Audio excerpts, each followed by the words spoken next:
You've entered void of rules, a realm where normal constraints cease to exist. But beware, traveller, there is one rule here. You've got to hit subscribe. Seriously, it's the only rule we have. We just reached 1,000 brave souls, and we're hunting for 9,000 more to complete our dark ritual. I mean, reach our next goal, so subscribe.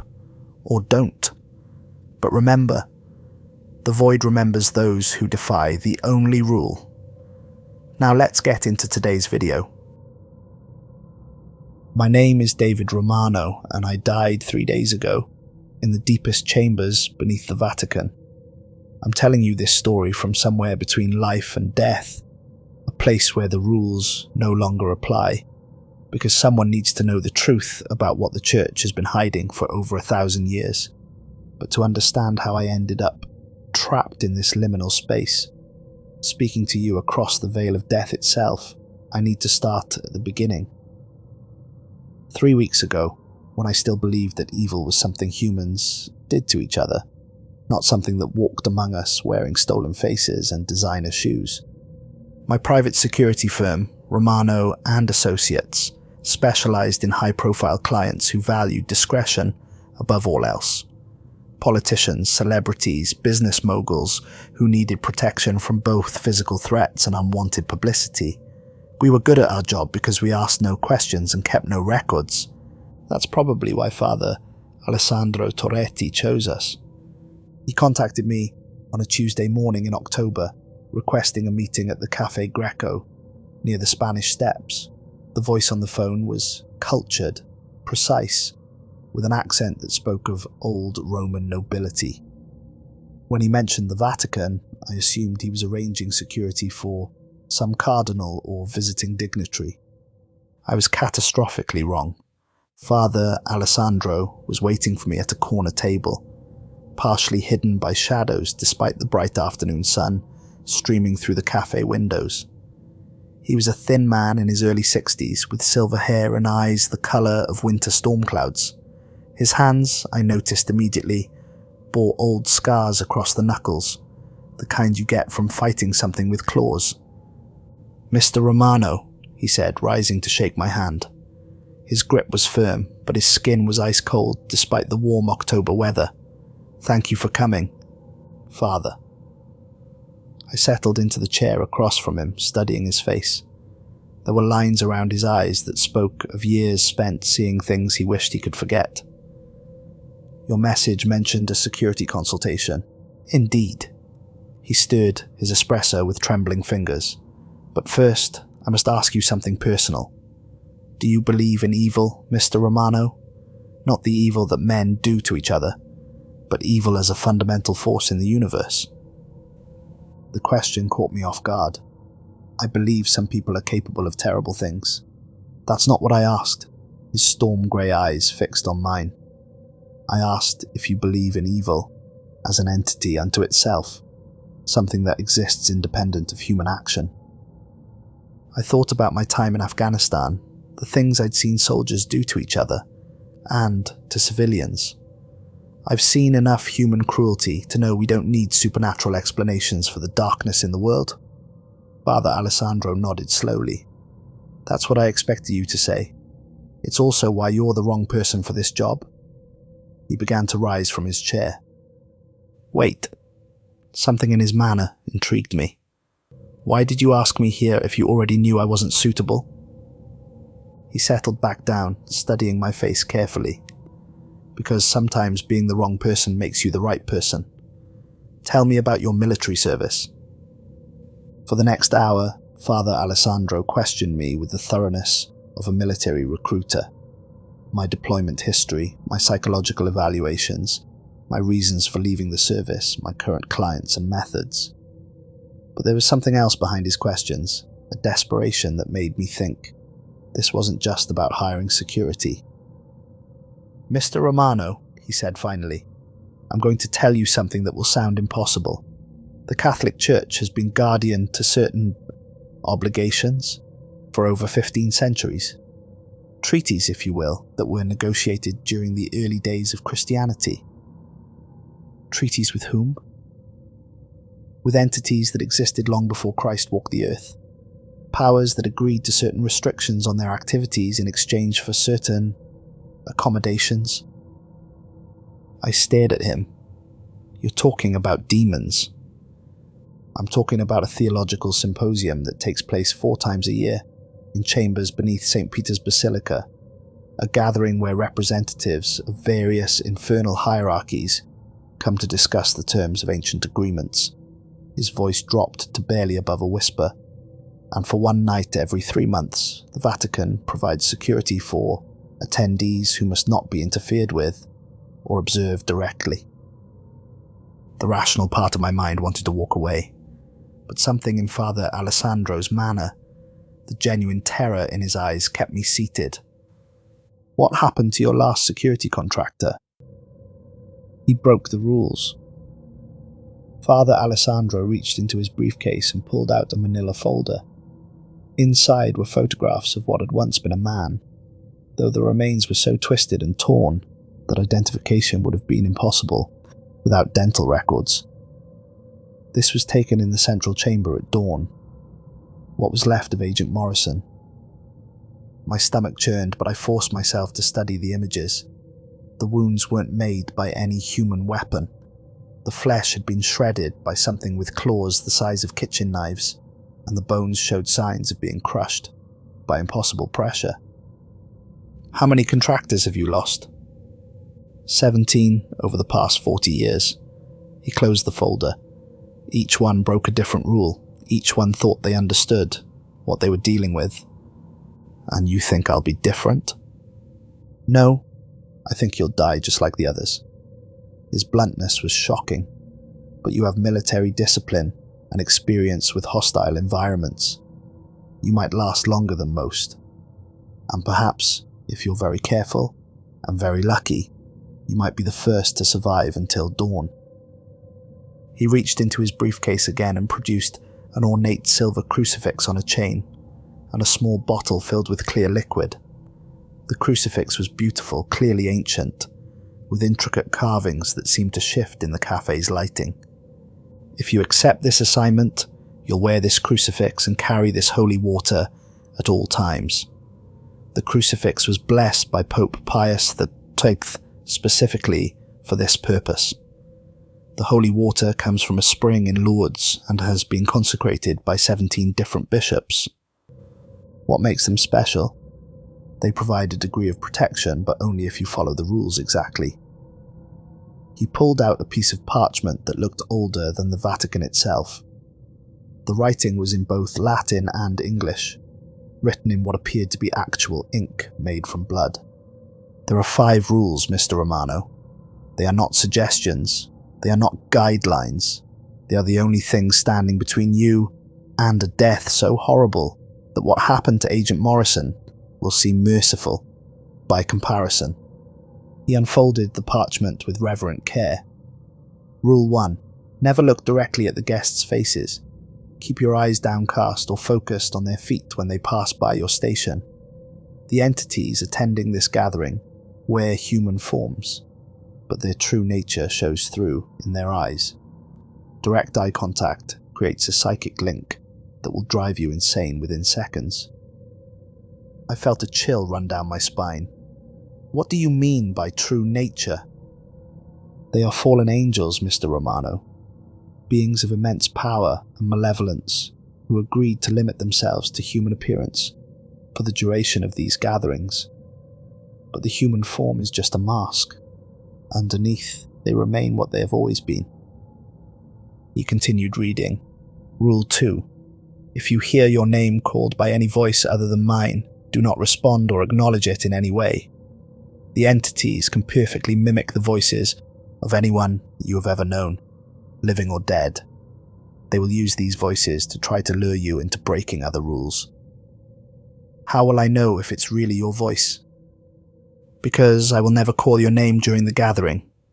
If you hear David or Mr. Romano at any point during the night, it is not me speaking. The implications of that sent another chill through me. Rule 3.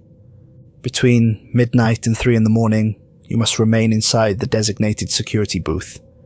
Do not patrol the corridors during these hours under any circumstances. This is when the entities conduct their most sensitive business, and human observation during this period is considered an act of war under the treaty. What happens if I'm seen during those hours? The treaty becomes void, and every demon in attendance is free to act without restriction, not just against you, but against anyone they choose. The last time this happened was in 1347. 1347? I did the math quickly. The Black Death. The Black Death, he confirmed. 30 million people died because one security guard thought he heard a child crying in the corridors and opened his booth to investigate. Jesus Christ, I was beginning to understand the scope of what I was being asked to do. Rule 4. If any guest approaches your station, recite the Lord's Prayer aloud while holding the crucifix. Do not stop until they move away. The prayer, combined with the blessed crucifix, creates a barrier they cannot cross. I'm not particularly religious, Father. It doesn't matter. The words have power regardless of your faith, but you must know them perfectly. Any mistake, any hesitation, and the barrier fails. And Rule 5? His voice dropped to barely audible. Never, under any condition, enter the central chamber where the main gathering occurs. Your jurisdiction ends at the corridor leading to it. The central chamber is consecrated ground that has been ceded to the entities for the duration of the gathering. If you enter it, you become fair game under the terms of the treaty. I stared at the parchment, trying to process everything I'd just heard. Father, with all due respect, this sounds like something out of a medieval manuscript. These rules were written in 847 AD, Mr. Romano. They have been refined over the centuries, each revision written in the blood of someone who learned the hard way what happens when they are broken.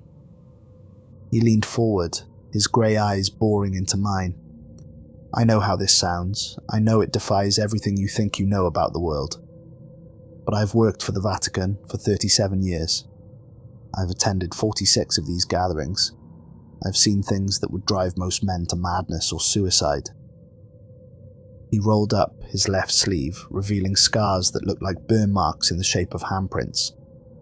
These are from the first time I accidentally made eye contact with one of the attendees. I was lucky. The creature was in a generous mood that night. The scars were clearly old, but they had a depth and texture that suggested the burns had gone down to the bone. Whatever had made them possessed heat far beyond anything natural. The payment for this job is 50,000 euros, Father Alessandro continued. Not because the work is difficult, but because the survival rate is so low. The money goes to your estate when you die, which statistics suggest is a 95% probability. What makes you think I'd take a job with those odds? Because you're a soldier, Mr. Romano, and soldiers sometimes accept missions where survival is unlikely if the mission itself is important enough. He paused. And because if you don't take this job, I'll have to find someone else. Someone who might be even less prepared than you are. That hit home. Whatever this was, real or insane, I couldn't let some civilian stumble into it blind. If I say yes, what happens next? You spend the next 2 weeks preparing. You memorize the Lord's Prayer until you can recite it backwards. You study the layouts of the underground chambers. You practice moving through the corridors with your eyes fixed on the ground. He handed me a business card with only a phone number written on it. And you call this number if you change your mind. No shame in that, Mr. Romano. Discretion is not cowardice when you're dealing with forces beyond human comprehension. I looked at the ancient parchment one more time, then at the photographs of Agent Morrison's remains. I'll do it. The next 2 weeks were the strangest of my life. Father Alessandro provided me with detailed architectural plans of the Vatican's underground chambers, areas that didn't appear on any tourist map or official documentation. The complex was vast, far larger than I had imagined, with corridors and chambers that extended deep into the bedrock beneath Rome. My primary station would be a reinforced security booth positioned at the intersection of several corridors, providing clear sightlines to all approaches to the central chamber, while offering protection behind bulletproof glass and steel-reinforced walls. The booth had been specially constructed for this purpose, with multiple locking mechanisms and its own air supply. "Why the independent air supply?" I asked during one of our preparation meetings. "Sometimes the atmosphere in the chambers becomes toxic during the gathering," Father Alessandro explained. "Not chemically toxic, but spiritually toxic. Air that has been breathed by too many demons can poison a human soul." I spent hours each day practicing the Lord's Prayer, not just memorizing the words, but drilling the rhythm and cadence until it became automatic. Father Alessandro insisted on perfection. "When you are faced with one of them," he said, "your mind will be under assault. You will be terrified beyond anything you have ever experienced. The prayer must come from muscle memory, because conscious thought may not be possible." He also provided me with additional equipment, a radio tuned to Vatican security frequencies, night vision goggles, and a small camera that could record in complete darkness. "The camera is not for evidence," he warned. "Do not try to film the entities directly. The images will be corrupted anyway, and the attempt might be seen as a violation of the treaty. But if something happens to you, perhaps the footage will help us understand what went wrong." 3 days before the event, Father Alessandro took me on a tour of the underground chambers during daylight hours. The experience was surreal, walking through ancient stone corridors, lit by electric bulbs instead of torches, seeing Christian symbols carved into walls that predated Christianity. "How old is this place really?" I asked as we descended the main staircase. The deepest chambers were carved by the Etruscans, possibly as early as 800 BC. The Romans added sections during the imperial period. The early Christians expanded it further during the persecution years. He pointed to symbols carved into the stone that looked far older than anything Christian, but some of these markings are older still. The entities we deal with remember when this place was dedicated to gods whose names have been forgotten for millennia. We walked through the corridors I would patrol, and Father Alessandro pointed out the locations where previous security guards had died.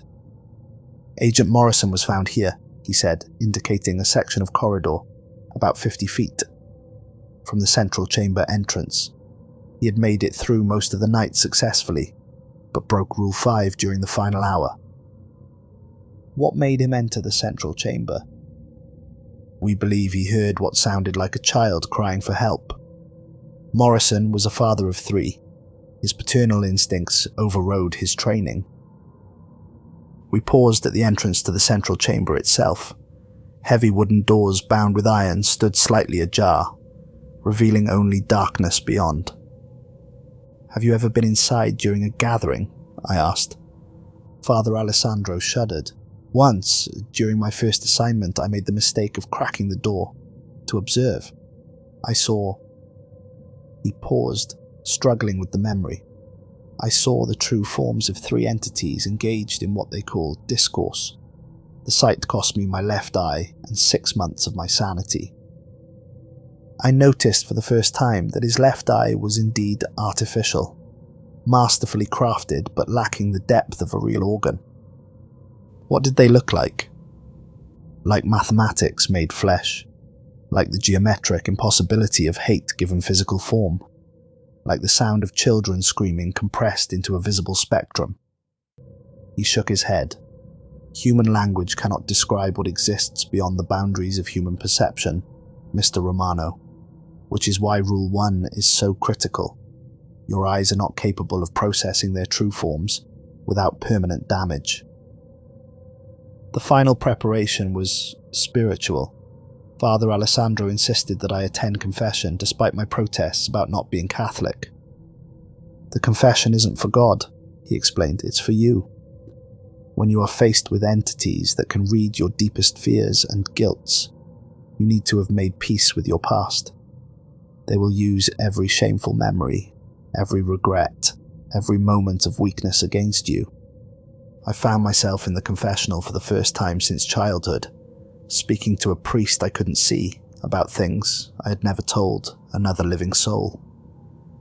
My time in Afghanistan, the civilians killed in crossfire, the friends I couldn't save, the nightmares that still woke me in cold sweats. "Your sins are forgiven," the priest said when I finished, "but more importantly, they are acknowledged and accepted. When the demons try to use them against you, remember that you have already faced these truths." Friday arrived with unseasonably cold weather, as if winter had arrived early in Rome. I met Father Alessandro at sunset at the same hidden entrance he had shown me during our tour. "Are you prepared, Mr. Romano?" he asked, though I could see in his eyes that he already knew the answer. As much as anyone can be for something like this. "Remember, the entities will test you throughout the night. Every rule exists because someone before you learned the consequences of breaking it. Do not think you are smarter than the accumulated wisdom of 1,000 years of dealing with these beings." We descended the ancient staircase together, our footsteps echoing off stone walls that had witnessed centuries of secrets. As we went deeper, I began to feel a pressure in my ears, as if we were descending much farther than the physical distance suggested. "The barriers between dimensions are thinner here," Father Alessandro explained, noticing my discomfort. "The entities exist partially outside normal space and time. Their presence warps reality in subtle ways." We emerged into the main corridor, and I was struck by how different it felt from our daytime visit. The electric lighting had been replaced by hundreds of candles in ornate holders, casting dancing shadows on the stone walls. The temperature was noticeably cooler, and there was a sense of anticipation in the air, like the moment before a thunderstorm. "Your station," Father Alessandro said, leading me to the reinforced booth. "Remember, midnight to 3 a.m. you must be sealed inside. Do not break that rule for any reason." He checked his watch. 8:30 p.m. "I must go now to prepare the central chamber. The consecration ritual takes 30 minutes, and the first guests will arrive at 9. "Father," I called as he turned to leave. "What exactly are they negotiating in there?" He paused, his back still turned. "The terms of human suffering, Mr. Romano. How much they are allowed to influence world events, which disasters they can instigate, which individuals they can tempt or possess." He looked back at me. "These gatherings are the only thing standing between humanity and complete infernal domination. The entities attend, because the treaty benefits them more than open warfare would. But make no mistake, if the treaty is ever broken, the consequences will make the Black Death look like a minor inconvenience." And then he was gone, his footsteps echoing down the corridor toward the central chamber. I positioned myself at the security checkpoint and waited. At exactly 9 o'clock I heard the first footsteps on the stone staircase. The guests arrived in small groups throughout the evening, emerging from the stairwell, walking past my station towards the central chamber. Following Rule 1 religiously, I kept my eyes focused on their feet, and what I saw defied rational explanation. The first group wore expensive Italian leather shoes, but the leather seemed to absorb light rather than reflect it. As they walked across the stone floor, their footsteps made no sound whatsoever, despite the hard surface. More disturbing, when I looked carefully, I could see that their shoes left no dust prints on the ancient stone, as if they weighed nothing at all. The second group wore what appeared to be designer heels and dress shoes, but the shadows they cast were wrong. The shadows were too long, too angular, with extra appendages that didn't correspond to human limbs. One figure's shadow had what looked like wings, another had what might have been horns. I tried to catch glimpses of their clothing without violating Rule 1. The fabrics were beautiful, clearly expensive, but they moved independently of any air current in the still underground chambers. A woman's dress swayed as if blown by a wind that didn't exist. A man's suit jacket rippled like water despite the complete absence of movement. The temperature dropped steadily with each arrival. By 9:30, my breath was visible in the candlelit corridor. The holy water in my pocket had begun to feel warm, as if it were reacting to the presence of the entities. At 10:15, I faced my first real test. A figure separated from a group of 3 and approached my station directly. I immediately grasped the crucifix around my neck and began reciting the Lord's Prayer, keeping my eyes fixed firmly on the ground. Our Father, who art in heaven, hallowed be thy name. The presence that stopped in front of me was unlike anything I had ever experienced. It was as if a black hole had opened in the corridor, sucking all warmth and light into itself. The candle flames nearest to my position flickered and dimmed. Thy kingdom come, thy will be done, on earth as it is in heaven. The entity began to speak, but not in any language I recognized. The words bypassed my ears entirely and went directly into my brain, carrying meanings that human consciousness wasn't designed to process. I heard concepts like inevitable, degradation, and the geometry of despair, and the mathematics of eternal suffering. Give us this day our daily bread, and forgive us our trespasses, as we forgive those who trespass against us. The crucifix around my neck grew hot enough to burn, but I held it tighter. The holy water in my pocket began to boil, steam rising through the fabric of my jacket. The temperature around me dropped so rapidly that frost began to form on the bulletproof glass of my booth. And lead us not into temptation, but deliver us from evil. The entity's presence pressed against me like a physical weight. I could feel it probing at the edges of my mind, looking for weaknesses, for fears it could exploit. Images flashed through my thoughts. My mother's face at the moment of her death. The children I had failed to save in Afghanistan. Every moment of doubt and guilt I had ever experienced. For thine is the kingdom, and the power, and the glory, forever and ever. Amen. The presence withdrew immediately. The temperature returned to merely cold instead of arctic, and the crucifix cooled against my chest. I heard the sound of expensive shoes moving away, still making no sound on the stone floor. My hands were shaking as I released the crucifix. The encounter had lasted less than 2 minutes, but it felt like hours, and this was just the beginning. More groups continued to arrive throughout the evening. I counted at least 60 entities, though the exact number was difficult to determine, since some seemed to appear and disappear without using the staircase. Each group that passed brought a wave of cold and a sense of presence that made my skin crawl. I had 3 more direct encounters that required the Lord's Prayer. Each time the entity tested me differently. One tried to overwhelm me with visions of cosmic horror, showing me glimpses of realities where humans were nothing more than insects to be crushed.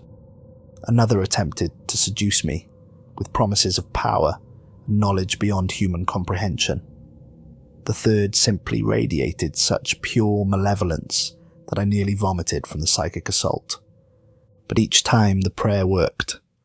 The blessed crucifix held. The holy water remained a source of warmth in my pocket. By 11:30 the arrivals had stopped.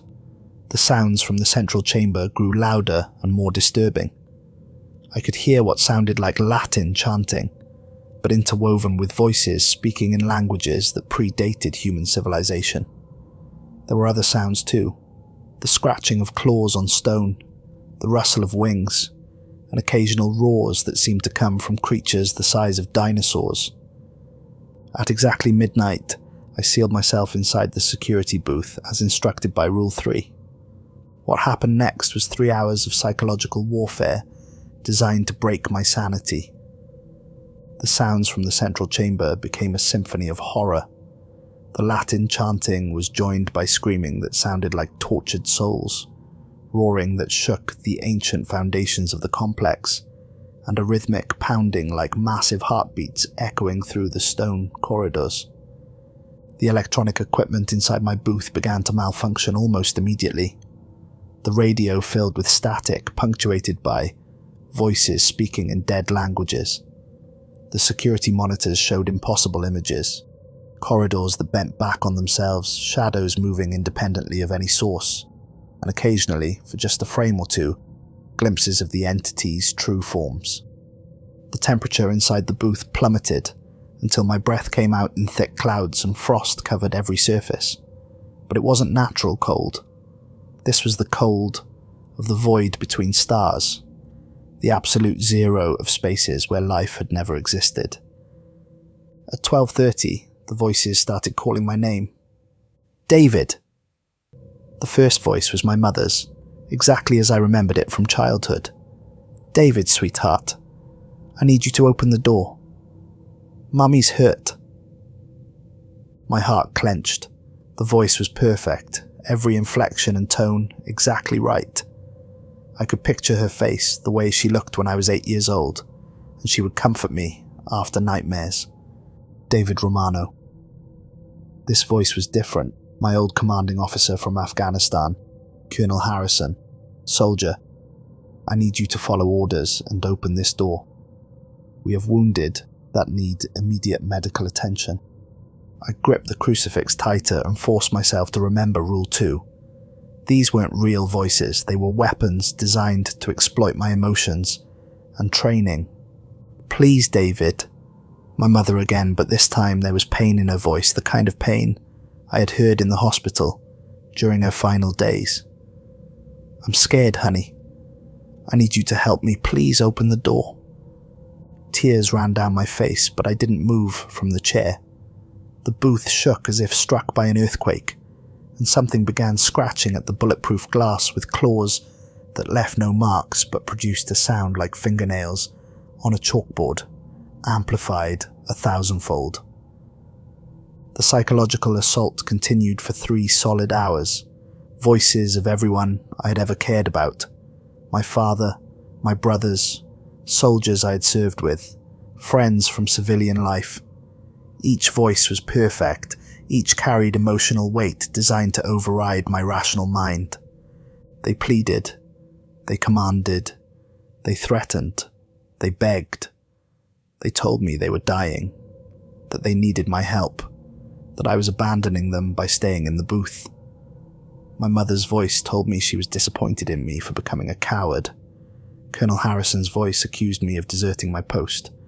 But worst of all were the voices of the children from Afghanistan, the ones I hadn't been able to save. They asked me why I had let them die, why I hadn't protected them, why I was hiding in safety while they suffered. By 3 a.m, I was sobbing uncontrollably, but I had not opened the door. At exactly 3 o'clock, the voices stopped. The scratching ceased. The temperature began to return to merely cold, instead of Arctic. The electronic equipment stabilized. I had survived the most dangerous 3 hours of the night.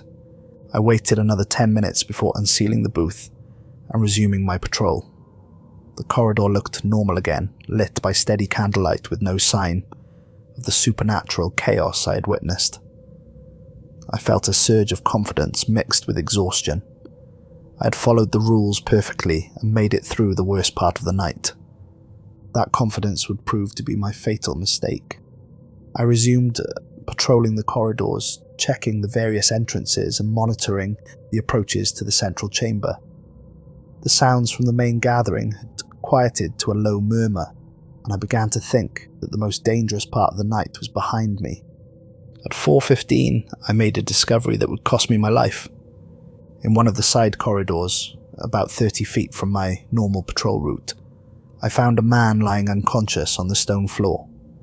He was wearing a Vatican security uniform identical to mine, complete with the same equipment belt and radio. I approached carefully, my hand on the crucifix, but the figure didn't react to my presence.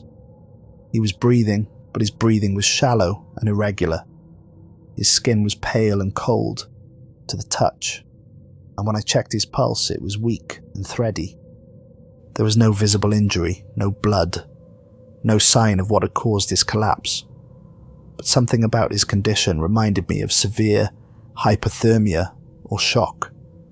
He needed immediate medical attention. I tried to wake him by calling his name. His ID badge identified him as Agent Paolo Rossi, but he remained completely unresponsive. I checked for spinal injuries and found none, but his condition was clearly deteriorating. The problem was his location. Agent Rossi was lying directly in the corridor that led to the central chamber. Not in the chamber itself, but in the approach corridor that Rule 5 had designated as off-limits. To properly assess his condition and determine if he could be safely moved, I would need to step into the forbidden zone.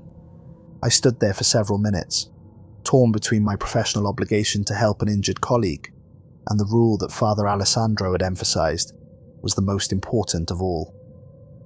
But this wasn't about entering the central chamber itself. This was about saving a man's life. The corridor leading to the chamber wasn't the chamber itself, and I would only go far enough to help Agent Rossi.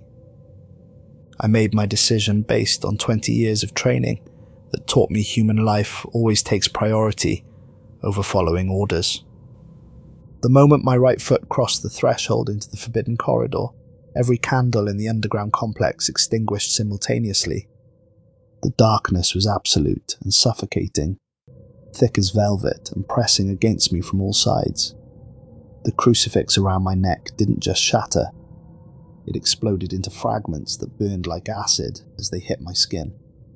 The holy water in my pocket began to boil so violently that steam poured through the fabric of my jacket. When my night vision finally adjusted to the complete darkness, I realized with growing horror that I was no longer in the corridor. I was standing in the central chamber. The space was impossibly vast, far larger than the underground complex should have been able to contain.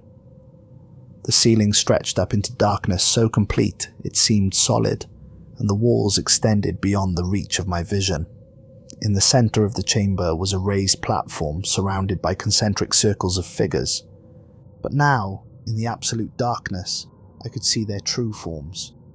They weren't human. They had never been human. They weren't even wearing human disguises anymore. The nearest entity stood 12 feet tall, with skin that looked like polished obsidian, shot through with veins of molten gold.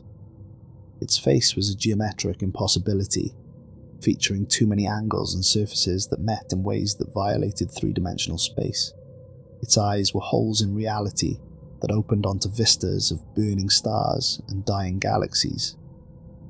Another creature had the general shape of a human woman, but her limbs were too long and bent at too many joints. Her skin was transparent, revealing not organs but a complex network of flowing darkness that pulsed with its own malevolent rhythm. When she moved, reality seemed to bend around her, creating visual distortions that hurt to look at directly. A third entity appeared to be made entirely of shadows that cast their own light, if that makes any sense. It had wings that weren't attached to its body but floated independently around it, occasionally passing through its torso as if both were incorporeal. Its face was a constantly shifting mandala of eyes and mouths, each eye showing a different scene of human suffering. There were dozens of them, each more impossible than the last. Beings of pure mathematical horror, creatures that existed in more dimensions than human perception could process, entities that represented concepts like entropy and despair given physical form, and they were all looking at me. "Welcome, David Romano," spoke a voice that came from all of them simultaneously. The sound bypassed my ears entirely and resonated directly in my bones. "We have been waiting for you." I tried to run, but my legs wouldn't obey. I tried to scream, but no sound emerged from my throat. I was completely paralyzed, held in place by forces beyond my comprehension.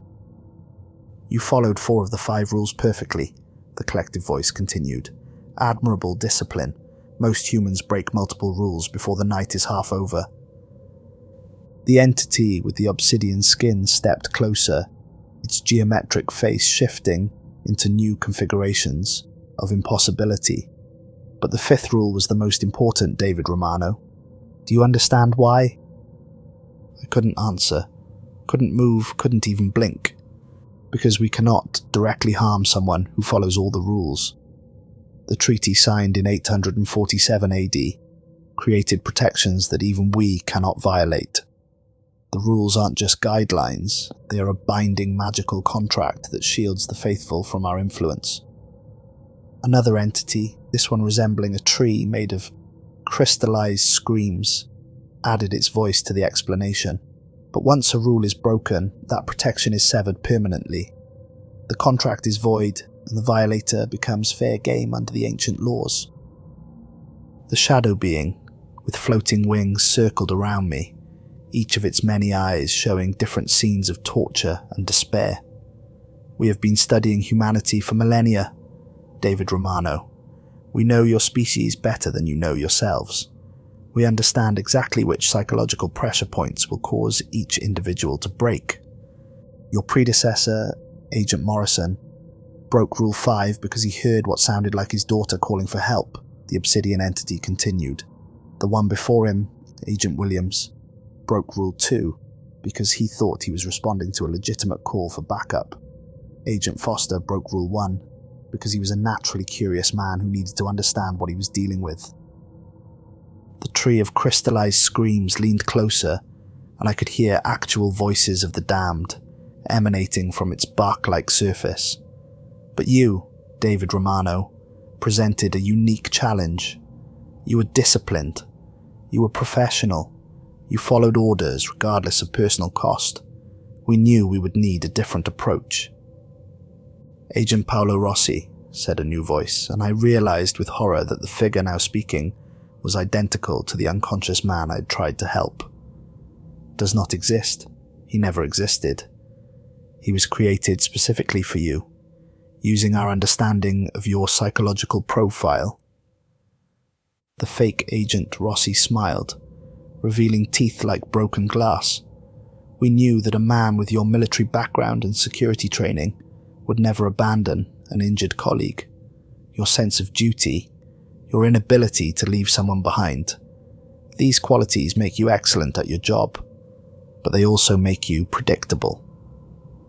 The unconscious guard was positioned at the exact location where helping him would require violating Rule 5, the collective voice explained. Not directly entering the central chamber, but crossing the threshold that marks the beginning of our consecrated space. I felt the first claw pierce my chest, just below the sternum. The pain was indescribable, not just physical, but spiritual, as if the entity was shredding my soul, along with my flesh. The truly tragic part, the obsidian being said, as its claws dug deeper, is that your choice was morally correct. In any other circumstance, helping an injured person would have been the right thing to do. Your military training, your security background, your basic human decency, all of it told you to save that man's life. More claws joined the first, tearing through my torso with surgical precision. But somehow I remained conscious, forced to experience every moment of agony. Sometimes, David Romano, survival requires abandoning the very qualities that make you human, the shadow being whispered directly into my ear. Compassion becomes weakness. Duty becomes a trap. Honor becomes the blade that kills you. The entity, made of crystallized screams, reached out with branch-like appendages and began to touch the wounds the others had created. Where it touched, the pain amplified beyond anything I thought possible. I could feel my sanity beginning to fragment under the assault. We have perfected this process over centuries, the obsidian being explained, as it slowly twisted its claws deeper. Each security guard teaches us something new about human psychology. Morrison taught us about parental love. William showed us the power of professional loyalty. Foster demonstrated intellectual curiosity. And you, David Romano, have taught us about the warrior's code, the fake agent Rossi said, his form beginning to shift and distort. The absolute inability to abandon a fellow soldier, even when logic dictates that survival requires it. The pain was becoming transcendent, moving beyond physical sensation into something that attacked the very essence of who I was. But, through the agony, I began to understand something that chilled me more than the torture. "You've done this before," I gasped through blood-filled lungs. All of this, the same scenario, over and over. The shadow being's many eyes blinked in what might have been approval. Very perceptive. We've been refining this particular trap for 40 years, David Romano. Each security guard who breaks Rule 5 in this exact manner provides us with more data about human behavior. Agent Paolo Rossi has appeared in this corridor 17 times, the Obsidian entity confirmed. Sometimes as a Vatican guard, sometimes as an injured tourist, once as a lost child. Always positioned in the same location, always requiring the same choice between following orders and saving a life. But why? I managed to ask. If you can kill anyone who breaks the rules, why do you need to study us? The collective laughter that erupted from all the entities simultaneously was like the sound of civilizations dying. Because we are bound by the treaty, David Romano. We cannot simply slaughter humans at will. We must work within the constraints agreed upon in 847 AD. But every human who dies in these chambers, the Tree of Screams explained, provides us with knowledge we can use to manipulate others outside the treaty's protection. Your death teaches us how to trap other soldiers, other security professionals, other men who value duty above self-preservation. The fake Rossi leaned closer, his human mask finally slipping away, to reveal something that looked like a spider made of razor blades and regret. The information we gather here is shared throughout our hierarchy. Every demon in hell now knows that veterans of foreign wars can be manipulated through their inability to abandon wounded comrades.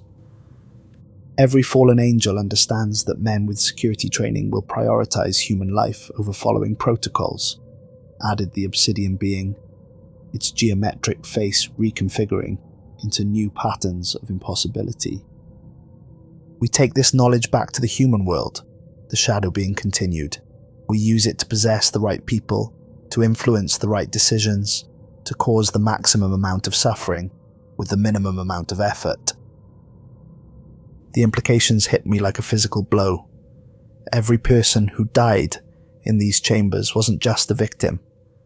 They were a data point in an ongoing study of human nature. Their deaths provided intelligence that would be used to damn countless others. How many? I whispered. How many people have you influenced using what you learned here? The security guard who taught us about parental love, the obsidian entity mused. His death allowed us to possess a social worker in Detroit who prioritized saving one child over reporting suspicious activity. That single possession led to a human trafficking ring that operated for 6 years. The one who showed us about professional loyalty, the fake Rossi added. We used that knowledge to influence a police captain in Mexico City. He chose to protect his corrupt officers over exposing their crimes. The resulting drug war killed 3,000 people. And now, the shadow being said, all its eyes focusing on me simultaneously, we will use what you have taught us about military honor to influence generals, to corrupt peacekeepers, to turn soldiers' greatest strengths into weapons against the innocent. The physical torture was nothing compared to the psychological horror of understanding my true purpose here. I wasn't just dying, I was providing the tools that would be used to torture and kill others for decades to come. Please, I begged, though I wasn't sure what I was begging for anymore. Don't use this, don't use what I've shown you. But David Romano, the collective voice replied, that is exactly what you have shown us. That even when faced with certain death, a good soldier will still try to protect others. That heroism is not a choice but a compulsion that can be weaponized. The claws dug deeper, and I felt my life beginning to ebb away. But something strange was happening. Instead of fading into unconsciousness, I felt myself becoming more aware, as if death was sharpening my perception rather than dulling it. What's happening to me? I gasped. You are dying, but not departing, the Tree of Screams explained. Your soul is becoming trapped between dimensions, caught in the space where the treaty was signed. You will exist here forever, conscious but powerless, watching as we use the knowledge of your death to damn others. Every soldier we corrupt using your template, the obsidian being added, you will know about. Every act of evil we enable through understanding your psychology, you will witness. You will become our unwilling co-conspirator in the suffering of countless innocents. The horror of this fate was beyond anything the physical torture had inflicted. To spend eternity knowing that my death had provided the blueprint for evil, that my own heroic impulses had been turned into weapons against humanity. But as my life drained away, I began to notice something the entities seemed unaware of. Father Alessandro's voice was echoing through the chamber, but he wasn't speaking to them. He was speaking to me. Mr. Romano, his voice came from somewhere beyond the circle of demons. The treaty contains provisions they haven't told you about. The entities froze, their attention suddenly focused on something outside the chamber. What is he talking about? The shadow being demanded, its floating wings beginning to beat frantically. The priest speaks of matters beyond your understanding, the obsidian entity replied, but there was uncertainty in its voice for the first time. Father Alessandro's voice grew stronger. Article 7 of the Treaty of 847. Any human who dies within the consecrated space while attempting to preserve life, rather than take it, shall be granted the right of final testimony. No, the fake Rossi hissed, his spider-like form beginning to retreat. That provision has never been invoked. Because no previous security guard died trying to save someone, Father Alessandro's voice explained. They died from curiosity, from fear, from weakness. But David Romano died trying to save a life, even though he knew it was a trap. I felt something changing in the space around me. The absolute darkness began to crack, revealing lines of brilliant white light that cut through the chamber like divine lightning. The right of final testimony, Father Alessandro continued, grants the dying human one opportunity to speak truth that cannot be suppressed, twisted, or used for evil purposes. The entities were backing away from me now, their forms becoming less solid as the white light grew brighter. He doesn't know the words, the Tree of Screams protested. He cannot invoke what he doesn't understand. But I did understand suddenly and completely. The knowledge came not from my own mind, but from something far older and more powerful than the demons surrounding me. I invoked the right of final testimony under Article 7 of the Treaty of 847, I said, my voice carrying impossible strength despite my dying body. Let my words be recorded in the celestial archives and protected from infernal corruption. The white light exploded outward, forcing the entities to retreat to the edges of the chamber. In that light I could see Father Alessandro standing in the doorway, his hands raised in prayer, his artificial eye glowing with the same divine radiance. Speak, David Romano, he urged. Speak the truth that will protect others. And so I spoke, pouring out everything I had learned in my final moments. The demons cannot create new traps. They can only refine existing ones based on human weakness they have observed. Every scenario they use has been tested on previous victims. Agent Paolo Rossi is not a new deception. He is a recycled one that has worked 17 times before. The obsidian entity screamed, a sound like continents breaking apart. Silence him!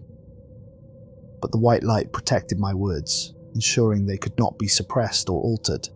The entities are bound by their own success, I continued. They must continue using the same psychological traps because those are the only ones the treaty allows. They cannot adapt to countermeasures because adaptation would require renegotiating the treaty. The midnight to 3 a.m. lockdown is not when they are most dangerous, I revealed. It is when they are most vulnerable. During those hours, they are conducting binding rituals that require their complete attention. A security guard who truly understood the situation could disrupt these rituals and cripple their operations for decades. No, the shadow being wailed, its many eyes beginning to close one by one. This knowledge cannot be shared.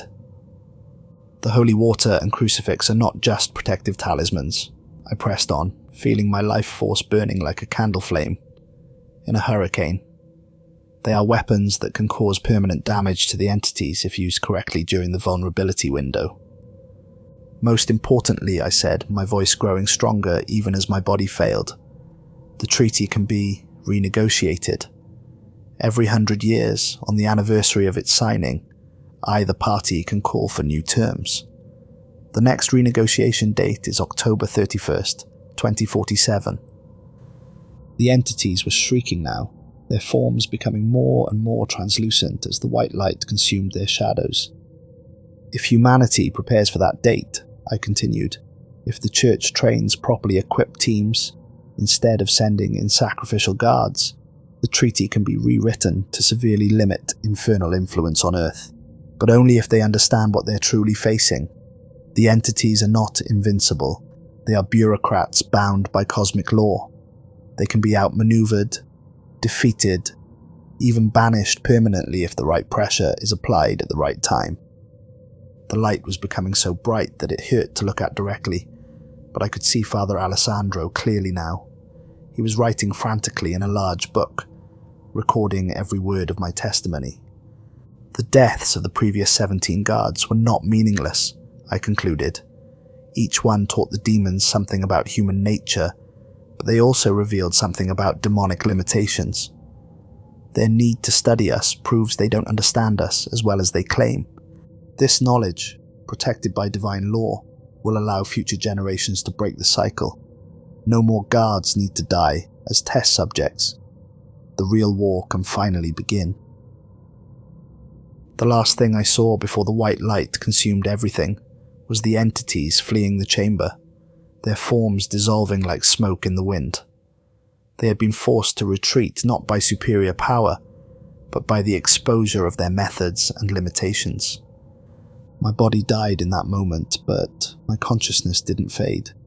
Instead, I found myself in a space between life and death, between Earth and whatever comes after. I could see the chamber below, now empty, except for Father Alessandro gathering my remains with reverent care. I watched him carry my body out of the underground complex and place it in a simple wooden coffin. I observed him, meeting with Vatican officials, sharing the testimony I had given and the knowledge I had died to obtain, and I realized that my death, while tragic, had accomplished something no previous guard had managed. Instead of providing the demons with intelligence they could use against humanity, I had provided humanity with intelligence they could use against the demons. The cycle was broken. The real war could begin. From my position in the space between worlds, I can see forward and backward through time.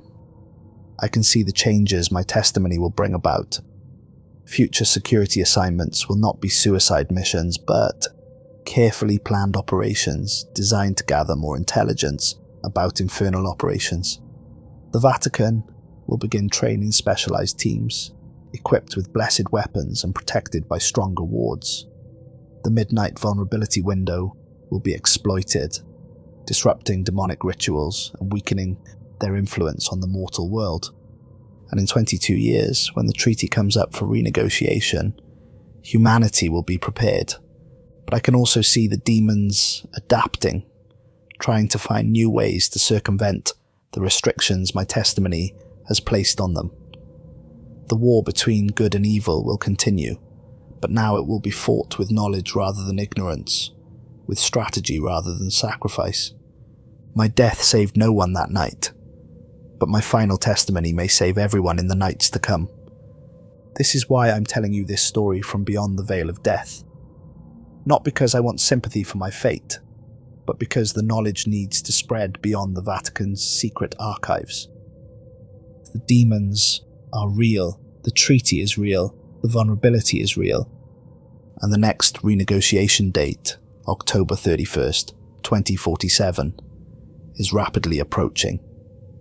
Humanity needs to be ready. My name was David Romano, and I died to bring you this warning. Don't let my sacrifice be in vain. The war for the future of human souls is about to begin, and this time we have a chance to win.